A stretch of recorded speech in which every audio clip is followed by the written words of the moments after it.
हर हर महादेव, जय भोलेनाथ। नमस्कार, मैं साधना पांडे मार्गदर्शन पे आपका स्वागत करती हूँ। दोस्तों, मैं बात करूंगी रक्षाबंधन से जुड़े हुए आपके जो भी सवाल आ रहे हैं, जो भी प्रश्न आ रहे हैं, जो भी कमेंट आ रहे हैं। राखी कब बांधना उचित है? और हाँ, भगवान जी जैसा कि हमारे जो भी इष्ट देव होते हैं, सर्वप्रथम हम उन्हें राखी समर्पित करते हैं घर के मंदिर में, या फिर आसपास के जो मंदिर में हमारे जो भी इष्ट देव होते हैं उनको हम राखी समर्पित करते हैं। तो फिर ऐसी स्थिति में हम क्या करें, भगवान को राखी कब बांधें और किस प्रकार भगवान को राखी बांधना उचित होता है। अगली चीज़ है दोस्तों कि खुद के बारे में भी बहुत ज़्यादा संशय की स्थिति है कि रक्षाबंधन आखिर हम मनाएं तो कब मनाएं। 11 तारीख को, जो कि संपूर्ण दिन भद्रा काल है, और भद्रा काल में रक्षाबंधन करना अनुचित माना जाता है। शास्त्रों के अनुसार ऐसी मान्यता है कि भद्रा में यदि हम रक्षाबंधन करते हैं तो भाई बहन दोनों में से किसी का कल्याण नहीं होता है। तो पूरे दिन भद्रा काल है और रात्रिकालीन हमें समय प्राप्त हो रहा है कि रात्रिकालीन हम जो है रक्षाबंधन का पर्व मना सकें। तो बहुत सारे लोग इस बात से बहुत ज़्यादा परेशान है कि रात में रक्षाबंधन का पर्व नहीं मनाया जाता है। कुछ लोग जानबूझकर भी इस तरह की स्थितियां फैला रहे हैं कि रात में रक्षाबंधन करने से बहुत ज़्यादा व्यक्ति को मतलब ये होगा वो होगा, इस तरह की स्थिति फैला रहे हैं। तो आज इसी से जुड़े हुए सारे जो आपके प्रश्न आ रहे हैं उनके बारे में, और जो भी आपने प्रश्न किया है और जो मेरे मन में था, सारी जो बातें हैं वो इस वीडियो में है। चलिए सबसे पहले जान लेते हैं कि पूर्णिमा का व्रत हमें किस दिन रखना है। तो देखिए, ये मैं एक अन्य वीडियो में भी बता चुकी हूँ, लेकिन इस चीज़ का आपको ध्यान रखना चाहिए। जब भी पूर्णिमा का व्रत रखिए तो पूर्णिमा हमेशा जो रात में चंद्रोदय होता है वो पूर्णिमा में ही होना चाहिए, और जब ऐसी पूर्णिमा हमें प्राप्त हो तभी पूर्णिमा का व्रत रखना चाहिए। और ऐसी पूर्णिमा हमें प्राप्त हो रही है 11 तारीख को, क्योंकि 12 तारीख को 7:05 पर पूर्णिमा समाप्त हो रही है। ऐसे में 12 तारीख को व्रत रखने का कोई मतलब नहीं है। कुछ लोगों का प्रश्न ये भी आ रहा है कि पूर्णिमा में जो हवन किया जाता है, लक्ष्मी पूजन किया जाता है, वो हम किस दिन करें। तो लक्ष्मी पूजन यदि करना है तो आप शुक्रवार को भी कर सकते हैं, और पूर्णिमा में यदि रात्रिकालीन पूर्णिमा तिथि में हवन करने का आपने संकल्प लिया हुआ है तो वो आप 11 तारीख को करेंगे। तो इस बात का ध्यान रखिएगा। अब चलिए बात कर लेते हैं कि हमें भगवान को कब राखी बांधना चाहिए। तो जैसा कि दोस्तों जानते हैं कि खुद स्वयं राखी बांधने से पहले या फिर रक्षाबंधन पर्व मनाने से पहले हमें अपने इष्ट देव को राखी ज़रूर बांधना चाहिए। और रही बात ये कि क्यों बांधना चाहिए, तो देखिए, राखी बांधने का मतलब वही होता है जैसे आप अपने भाई को रक्षा बांधते हैं और उनसे ये वचन लेते हैं कि आप हमारी रक्षा करेंगे, आजीवन हमारा साथ देंगे, हमारी रक्षा करेंगे। ठीक वही इसी कारण हम अपने इष्ट देव को राखी बांधते हैं कि हमारे इष्ट देव हमारे साथ रहेंगे, हमारा साथ देंगे, और हमारी जो मुसीबत होगी उस समय हमारी रक्षा करेंगे।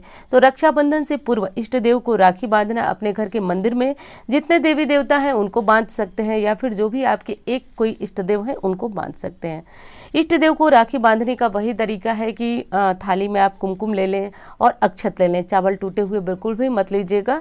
तो ये दो चीज़ ही पर्याप्त है आपकी तिलक करने का, क्योंकि रक्षाबंधन में ये दो तिलक ही महत्वपूर्ण है, अन्य कोई तिलक महत्वपूर्ण नहीं बताया गया है शास्त्रों में। तो रक्षाबंधन के लिए लाल वाली रोली और अक्षत पर्याप्त है, उसे ले लीजिएगा। रोली में थोड़ा सा गंगा जल डालकर उसे घोल लीजिएगा, और चावल लेकर के ऐसे तिलक करें कि जैसे भाई के मस्तक पर या फिर प्रभु के मस्तक पर, भगवान के मस्तक पर थोड़ा सा तिलक चिपक जाए। अब जिनके इष्ट देव भोलेनाथ हैं वो कैसे करेंगे, तो आप जो है अष्टगंध से कर सकते हैं, पीले वाले चंदन से भोलेनाथ को तिलक कर सकते हैं, तो सफ़ेद चंदन से भी उन्हें तिलक कर सकते हैं। लेकिन आप जानते हैं रोली का तिलक भोलेनाथ को मान्य नहीं है, तो इसलिए उनको मत कीजिएगा। अब बात आती है कि आप मंदिर में रात को नहीं जा सकते, क्योंकि जैसा कि मैंने भी बताया है, तो बहुत ज़रूरी है इस चीज़ को समझना। तो रात को जो है मुहूर्त हमें मिल रहा है लगभग 8:51 पर। तो फिर इस समय में तो मंदिर में हम जा नहीं सकते। तो एक बात सुनिए, आप घर के मंदिर में ही प्रभु का ध्यान कीजिए, क्योंकि आप तो जानते हैं कि प्रभु कण कण में वासी हैं, और कण कण में व्याप्त होने के कारण हम कभी भी कहीं भी उन्हें याद करते हैं, और हर समय वो हमारी सहायता के लिए आ जाते हैं। तो आप घर के मंदिर में याद कर उन्हें बांध दीजिए, कोई आवश्यकता नहीं है कि आप मंदिर में जाएं। मतलब जो बाहर का मंदिर होता है उसमें जाएं। घर के मंदिर में आप रक्षाबंधन अच्छी तरह भली बात मना सकते हैं। तो पहले तिलक करना है, चावल चिपका कर तिलक किया जाता है रक्षाबंधन में। पहले कुमकुम का तिलक, फिर चावल चिपकाया जाता है, फिर रक्षाबंधन बांधने के पश्चात भगवान का मुंह मीठा कीजिए और अंत में आरती उतारें। इस तरह करके जो है भगवान का रक्षाबंधन किया जाता है। इसी तरह आप अपने भाई को भी राखें, ठीक वही विधि है। इसमें कोई बहुत बड़ा रॉकेट साइंस नहीं है कि ये बांधिए वो लगाइए, कुछ भी नहीं है। ये हमारे शास्त्रों का मत है, बस इतना सा ही पर्याप्त है रक्षाबंधन करने के लिए। तो कर लीजिएगा। और विशेष बात जिसके बारे में कि आपको बहुत ज़्यादा, एक बार ये देख लीजिए, वैसे तो मैं लगातार आपको बताती जा रही हूँ कि रक्षाबंधन जो है कब है। तो देखिए 11 अगस्त को सुबह सुबह 10:39 पर पूर्णिमा की तिथि 11 तारीख को प्रारंभ हो जा रही है। तो ऐसे में मतलब जब पूर्णिमा तिथि लग रही है तुरंत से ही भद्रा प्रारंभ हो जा रहा है। अब भद्रा प्रारंभ हो जाने से हमें रक्षाबंधन करने का 11 तारीख को समय बिल्कुल भी नहीं प्राप्त हो रहा है। अब 11 तारीख को जब समय नहीं प्राप्त हो रहा है तो रात को जब भद्रा समाप्त हो रही है 8:51 पर तब हम राखी बांधेंगे।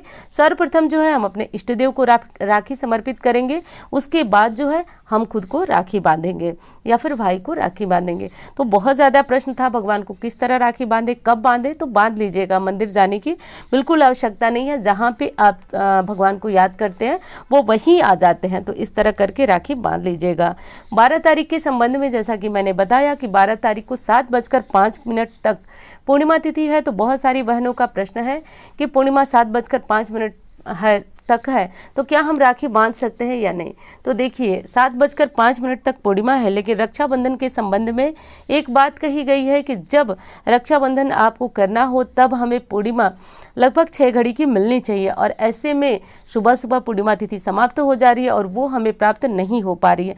तो सर्वमान्य नहीं है 12 तारीख को रक्षाबंधन मनाना, लेकिन किसी कारण से असुविधा है तो आप बांध लीजिए, कोई दिक्कत नहीं है। भगवान को याद कीजिए और 12 तारीख को मना लीजिए। और हाँ, कुछ बहनें बता रही हैं हमको कि हमारे भाई सुबह सुबह चले जाते हैं तो 11 तारीख को हम कब रक्षाबंधन करें। तो ऐसी स्थिति है तो आपके भाई अगर रात में नहीं मिल पाते हैं आपसे तो आप 12 तारीख को अगली सुबह आप रक्षाबंधन मना लीजिएगा। और हाँ दोस्तों, इंस्टा पे फेसबुक पे मुझे फॉलो करना ना भूलें और मेरा नंबर है जिस पे किसी भी प्रकार का ज्योतिषीय सलाह लेना हो तो ले सकते हैं। अब दोस्तों सबसे बड़ा प्रश्न जिसके बारे में बहुत ज़्यादा भ्रम जानबूझकर भी फैलाया जा रहा है, वीडियो में जो है बताया जा रहा है कि रात में राखी न बांधे, ये वो तमाम तरह की समस्या। दोस्तों कहीं भी शास्त्रों में ये नहीं बताया गया है कि रात्रिकालीन रक्षाबंधन मनाना निषेध है। मैं आपको बता रही हूँ, जैसा कि मैं पूरे कॉन्फिडेंस के साथ पहली वीडियो भी दे चुकी हूँ कि कोई दोष नहीं लगेगा, आप सब कुछ मुझ पे छोड़ दीजिए, क्योंकि वो सबसे ज़्यादा दोषी होता है जो गलत ज्ञान देता है, गलत अफवाह फैलाता है। क्योंकि देखिए वो करने वाला कभी भी दोषी नहीं होता है, बल्कि वो उपदेश देने वाला दोषी होता है। तो आप इतना विश्वास रखिए, गलत जानकारी यहाँ से आपको प्राप्त नहीं होगी। तो ऐसा कर लीजिएगा, रात में राखी बांधने से कोई नुकसान नहीं होगा, कोई अनिष्ट नहीं होगा। तो मैं जिम्मेदारी के साथ आपको बता रही हूँ, कोई भी नुकसान नहीं होगा। लोग इसी तरह की अफवाह फैलाते हैं, उनका काम है, आप उन पर ध्यान न दीजिए, बल्कि हाँ आप रात को रक्षाबंधन जरूर मनाइए। कुछ लोग जो है ऐसा देखे होंगे अपने घरों में कि जैसे उनके परिवार में कोई रक्षाबंधन के लिए कहीं गया है या फिर कहीं आया है तो रात के समय, आज पहली बार ऐसा नहीं हो रहा है, रात के समय बहुत बार रक्षाबंधन मनाया जा चुका है, बहुत बार भाई लेट आ रहे हैं। आपके घर में भी आप देखे होंगे इस तरह की पहले भी चीज़ें होती हो। तो इस चीज़ का तो मतलब कोई तर्क ही नहीं है कि रात को नहीं मनाना चाहिए। बिल्कुल मनाइए, किसी प्रकार के दोष के भागी आप नहीं होंगे। तो चलिए दोस्तों, वीडियो अच्छी लगे तो लाइक कर दीजिएगा, चैनल को सब्सक्राइब कर लीजिए। उन लोगों को भी ये वीडियो शेयर कर दीजिए जो परेशान है, भ्रमित है, इधर उधर की अफवाहों से परेशान है, उन्हें भी ज़रूर सेंड कर दीजिएगा। और हाँ, वीडियो अच्छी लगे तो लाइक कर दीजिएगा। मिलती हूँ इसी तरह की वीडियो के साथ। धन्यवाद।